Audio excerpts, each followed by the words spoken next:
Dan Mitchell, on how bad this could get. We're very early into this, but man, oh man, there are a lot of documents to sift through this. What do you think? Well, part of it, I think, is a non-story. If you're a successful, rich person and you do international cross-border economic activity, you're going to use structures that are designed for that. And, of course, you find those in international financial centers like Switzerland, Panama, Hong Kong, or for that matter, Delaware, Miami, you name it. Now, if there is an issue, if there is a real story, it's the fact that maybe some fraction of these people who were clients of Mossack Fonseca, maybe they didn't actually fully comply with their home country tax laws. But there's nothing illegal about having an international company or an international trust. That's what rich people do. Someday I would like to join them. You know, you're right about this. It's just a question of whether the host country or the country you're from allows such a thing. I think in our country we're required, if you do seek out these tax haven alternatives, that you do report that to the IRS, let them know that you're in an account over there, whatever. It's the same thing about these companies that move abroad, let's say to Ireland, to seek out lower tax havens.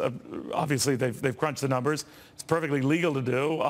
It might make some politicians wince, but it's perfectly legal to do.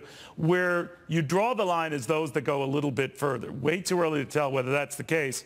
But to say that Vladimir Putin might have billions in such offshore accounts, many in Panama, that begins to raise questions, A, where did that money come from? And B, what's it doing over there, right? Well, but that's really a story of whether or not Vladimir Putin is looting the Russian treasury. The fact that whether he puts it in a bank in St. Petersburg or whether he puts it in a bank in London or New York, it's the fact that he's stealing money, and politicians do that all over the world. So I'm not just picking on Vladimir Putin, and maybe the brother-in-law of the Chinese premier has done something wrong. I have no idea. Right. But my concern on this issue is there are a lot of folks on the left and high-tax governments and some of these international bureaucracies like the OECD that want to shut down the offshore world, not because they think Vladimir Putin's a bad guy, but simply because they want to destroy competition so that governments are able to raise tax rates like they used to do back in the 60s and 70s. It's no different in our country, Dan, if you think about it, when we try to stop companies from setting up shops overseas in lower tax environments. There's nothing wrong with them doing so. Again, politicians don't like it, but they could solve that problem by lowering taxes here, and these companies wouldn't do it. Having said that, though, it's way too early in this, $11, $12 million document dumping that's going on here.